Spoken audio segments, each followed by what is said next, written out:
जुनं शेड होतं त्या ठिकाणी सोसायटीची व्यवस्था चांगल्या पद्धतीने करून अतिशय चांगली इमारत या ठिकाणी बांधली।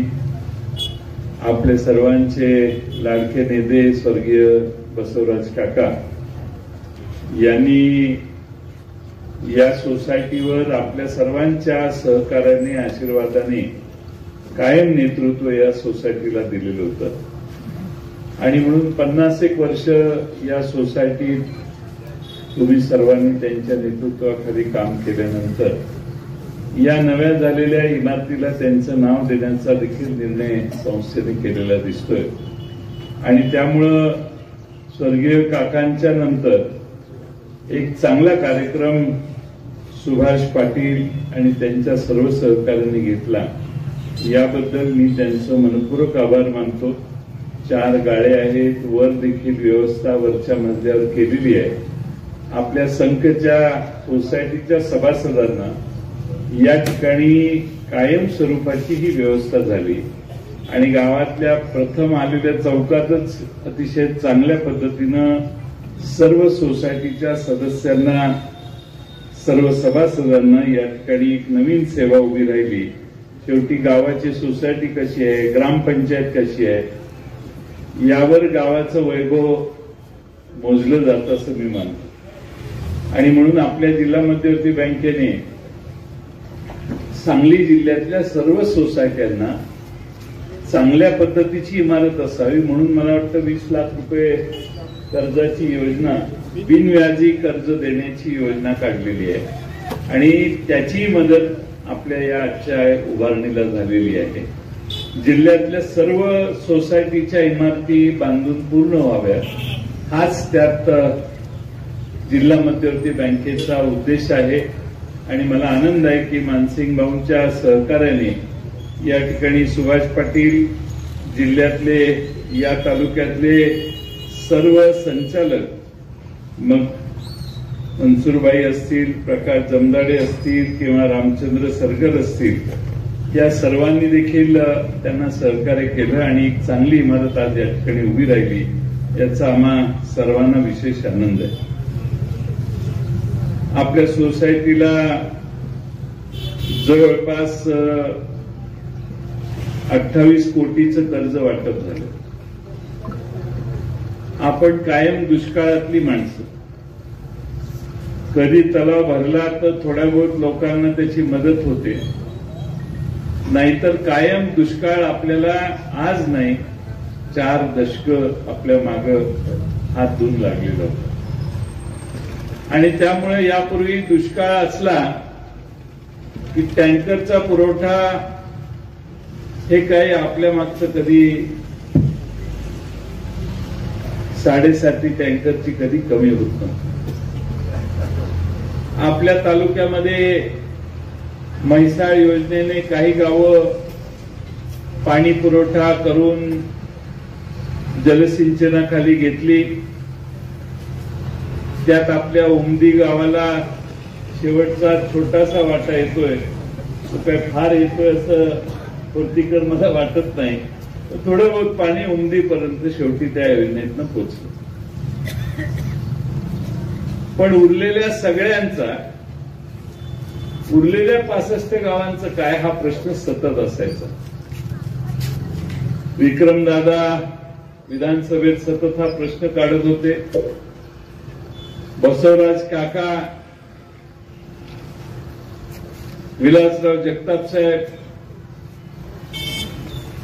आमचे रमेश पाटील असतील, फुर्तीकर असतील, मनसूर खतीब असतील, जमदाडे असतील, सगळेच एकच सांगायचे आम्हाला पाणी द्या, बाकी आम्ही सक्षम आहोत, आमचं आम्ही बघतो। त्यामुळं पाणी मिळावं ही फार मोठी अपेक्षा होती, पण कृष्णा नदीत पाणी नव्हतं असं सांगितलं जायचं। पाणी नाही, पाणी नाही, पाणी नाही म्हणून तेव्हा तत्कालीन व्यवस्थेने ताकारी, टेंबू आणि म्हैसाळ 3 योजना धरल्या। आपल्या तालुक्यातला 65 गावांचा भाग मात्र मोकळा राहिला। तालुक्याला पाणी आलं का? आता आलं। पण 65 गावात काही पाणी आलं नाही. मग कर्नाटकातनं पाणी मिळतंय का? आमदार साहेबांचा फार आग्रह होता की काय वेळ लागणार असेल तर कर्नाटक आम्ही घेऊ. आम्ही एकदा बेंगलोरला गेलो, पुराच्या निमित्तानं गेलो, त्यावेळी चर्चा केली. आमदार साहेब मला वाटतं त्यावेळी तिकडे आले होते. त्यांची तयारी होती की पाणी देतो म्हणून. आपल्या इरिगेशन विभागाचं मत होतं की आपल्या मालकीची आपली व्यवस्था असली, कारण त्यांची वेगळी मतं होती. तर तिकडनं पाणी सोडलं तर आपल्या त्यातलं किती मिळणार वगैरे वगैरे वगैरे चालू होतं त्यांचं. पण आपल्याकडे पाणीच नाही असं स्टँड आपला कायम लोकांचा असायचा जलसंपदा विभागात. आपण 19 साली आपलं सरकार आघाडीचं निर्माण झालं त्यावेळी मी हे खातं मुद्दामून मागून घेतलं. कारण जसं ह्या 65 गावांचा प्रश्न होता तसं मानसिंगराव नाईक यांच्या मतदारसंघात अनेक वर्ष वाकुर्डी योजनेचं काम चालू होतं. त्याला आवश्यक तो निधी मिळत नव्हता. टेंबू योजना झाली, पण टेंबू योजनेत जवळपास 80-90 गावं अशी होती की ज्याला पाणी पोचत नव्हतं. या सगळ्या परिस्थितीत हे खातं माझ्याकडे आल्यावर बराच अभ्यास करून सांगलीनंतर लोक उद्योगाला आणि जादा लोकसंख्या पुढे राहत नाही असे सगळी बरीचशी गणितं करून आपण कृष्णा नदीतून आपल्या जत तालुक्याला 65 गावांसाठी 6 टीएमसी पाण्याचा परवाना द्यायची व्यवस्था मी केली. माझ्या माग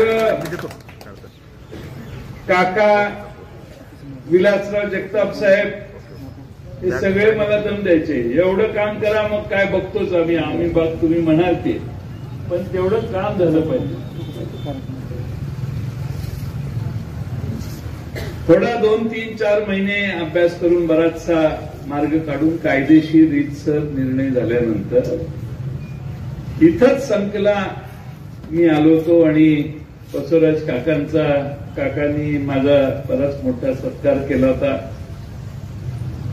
आणि आता मला आनंद आहे की तेव्हाच याची योजना, त्याच्यावर कशी योजना करायची, काय याचे निर्णय जुन्या सरकारने घेतले. नवीन सरकार आल्यावर 1 वर्ष 1.25 वर्ष वाया गेलं आणि नंतर मग टेंडर प्रक्रिया पार पडली आणि त्यानंतर आता कामं चालू झालेली आहेत. मला खात्री आहे की 1-2 वर्षात आपल्याला बरंचसं काम पूर्ण झालेलं दिसेल आणि आपल्याला फार चांगल्या पद्धतीनं पाण्याची उपलब्धी होईल. आणि सोसायटीमध्ये थकलेलं 65 गावातलं जर काही कुठली सोसायटी शेतकरी असतील तर त्यांचं हे थकलेलं प्रमाण देखील कमी होईल आणि लोक विकासाच्या वेगानं झपाट्यानं पुढे जायला सुरुवात होतील. आणि पाण्याची उपलब्धी असली तर मला खात्री आहे की जतचा कष्ट करणारा शेतकरी ज्यांनी दुष्काळात देखील आपल्या जमिनीमध्ये प्रचंड कष्ट केले, अनेक वेळा कष्ट करून दुष्काळानं डोळ्याच्या समोर आपली पिकं जळलेली करपलेली आपण पाहिली, तो शेतकरी मिळालेली ही संधी घालवेल असं मला वाटत नाही. पुढच्या 2-4 वर्षात जत तालुक्याची अवस्था अधिक सुधारेल. आर्थिकदृष्ट्या संपन्न तालुक्यात, पुन्हा शेतीच्या दृष्टीनं संपन्न तालुक्यात या तालुक्याचा उल्लेख झाल्याशिवाय राहणार नाही असा मला विश्वास आहे. खरं म्हणजे आपल्या जिल्हा मध्यवर्ती बँकेला 24-25 साली 186 कोटी रुपयाचा फायदा झाला. हा फायदा जसं पाणी जास्त फिरेल जिल्ह्यात तसं हा फायदा वाढेल. पुढच्या वर्षी अध्यक्ष साहेब सांगत होते की 220 कोटीपर्यंत हा फायदा जाण्याची शक्यता आहे पुढच्या 26 साली मार्चच्या. आणि ठेवी देखील जिल्हा मध्यवर्ती बँकेवर लोकांचा विश्वास वाढल्यामुळे ठेवी देखील आता 10,000 कोटीपेक्षा जास्त झालेल्या आहेत. म्हणजे जिल्ह्यातल्या लोकांचा जिल्हा मध्यवर्ती बँकेवर पुन्हा विश्वास निर्माण झाला आणि या बँकेच्या ठेवी 10,000 कोटीपर्यंत गेल्या. हे एक मोठा ऍडव्हान्टेज, मोठी सकारात्मक बाब. जिल्ह्यातले 5 महाराष्ट्रात 5 बँका असतील तर आपली बँक मला वाटतं 3ऱ्या नंबरवर आता आहे. त्यामुळं आम्ही केलेली प्रगती ही आम्ही सगळ्यांनी मिळून केली आहे. ही काही मी एकट्याने किंवा कुणी आम्ही सगळे जिल्हा मध्यवर्ती बँकेत तुम्ही मागच्या वेळी जे पॅनल निवडून दिलं त्या सगळ्यांनी मिळून या प्रगतीला फार मोठं सहकार्य केलं आणि चांगले निर्णय घेतल्यामुळे आपली प्रगती फार चांगली चालली आहे. आणि मला खात्री आहे की जेव्हा 65 गावातील जवळपास 40,000 हेक्टर जमीन ओलिताखाली येईल, जी वर्ष 2 वर्षात योजना पूर्ण झाल्यावर होईल, त्या 65 गावात देखील ज्यावेळी काळ्या जमिनीमध्ये सोनं पिकायला लागेल त्यावेळी या परिसराचं चित्र प्रचंड बदलेल असा मला विश्वास आहे. आणि अनेक वर्ष आम्ही बऱ्याच वेळेला भाषणं केली, पाणी आलं पाहिजे म्हणून अनेक वेळा दुष्काळात मोर्चे काढले. स्वर्गीय राजाराम बापू पाटील यांनी तर सांगलीहून उमदीपर्यंत पदयात्रा काढलेली होती. अनेकांनी या पाण्यासाठी लढे दिले. त्या सगळ्या लढ्यामध्ये बसवराज काका कायम राजाराम बापूंच्यावर असायचे. बापूंच्या नंतर देखील हे लढे कायम झाले. पण नदीतच पाणी नाही हे उत्तर आल्यामुळे 65 गावं वंचित होती. राजाराम बापूंचा मुलगा म्हणून, बसवराज काकांचा एक सहकारी म्हणून आणि या गावात आणि या भागातल्या लोकांनी कायम राजाराम बापूंच्यावर प्रेम केलंय. आणि म्हणून त्यातून उतराई होण्यासाठी आम्ही हा एक चांगला निर्णय घेऊ शकलो याचा मला आणि माझ्या सर्व सहकाऱ्यांना आणि आमच्या सरकारला कायम तेव्हाच्या सरकारला अभिमान वाटेल असा मला विश्वास आहे. आज खरं म्हणजे ओटीएसची योजना आणलेली आहे, त्याची माहिती घ्यावी. जर कोणी अडकलं असेल तर आपण जवळपास एनपीएची माहिती घेतली तर एकूण 6 संस्थांचं एनपीए असं काहीतरी नील केलेलं आहे मला वाटतं या तालुक्यात. एकूण वसुलीची टक्केवारी थोडीशी कमी आहे. सब बँक लेवलला 37% आहे आणि मेंबर लेवलला 58% वसुली आहे. मला खात्री आहे की त्यात आपण निश्चितपणानं सुधारणा कराल. त्याचबरोबर आपल्या सगळ्या प्रगतीत आता ह्या नव्या इमारतीचा निश्चितपणानं चांगली भर पडेल असा मला विश्वास आहे. आमचे सगळ्यांचे सहकारी आणि आपले युवा नेते सुभाष पाटील हे बसवराज काकांच्या नंतर हळूहळू आपल्या सगळ्या जबाबदाऱ्या पार पाडायला लागलेत हे बघून आम्हाला स्वतःला आनंद आहे. आणि मला विश्वास आहे की बसवराज काकांच्या प्रमाणेच आपल्या सगळ्यांना बरोबर घेऊन या तालुक्यातल्या काकांचा ज्यांच्याशी चांगला संबंध होता त्यांच्याशी चांगला संबंध ठेवून या गावाची आणि तालुक्याच्या प्रगतीत ते मोलाचा वाटा उचलतील असा मला विश्वास आहे. आज काकांच्या नंतर एकदा पुतळ्याच्या कार्यक्रमाला पवारसाहेब आलेले आणि त्यानंतर आजचा हा कार्यक्रम संघमध्ये होतोय. आज व्यासपीठावर आमचे जगताप साहेबी आहेत, विक्रम दादा पण आहेत, जिल्ह्यातले तालुक्यातले सगळे प्रमुख नेते आहेत.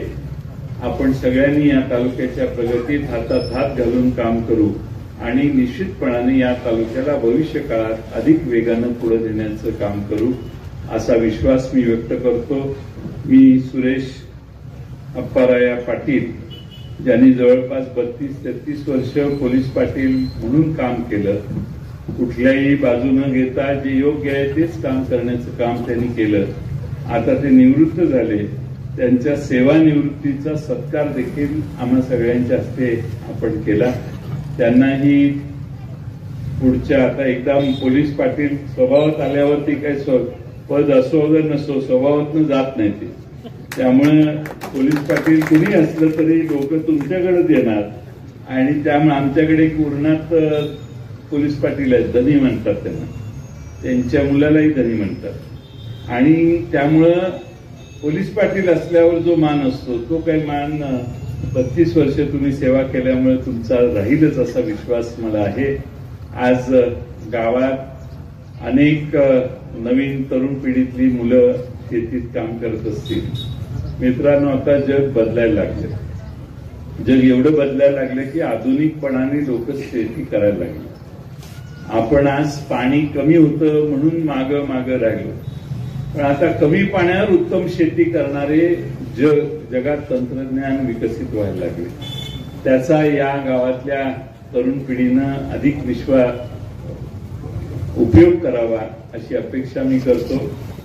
शेवटी आपल्या सगळ्या तरुण मुलांनी जरा शेतीत चांगलं लक्ष घातलं तर समच्या सुपीक जमिनीत अधिक चांगले असं चित्र आपण तयार करू शकाल असा विश्वास बाळगतो आणि मी आपल्या सगळ्यांची रजा घेतो.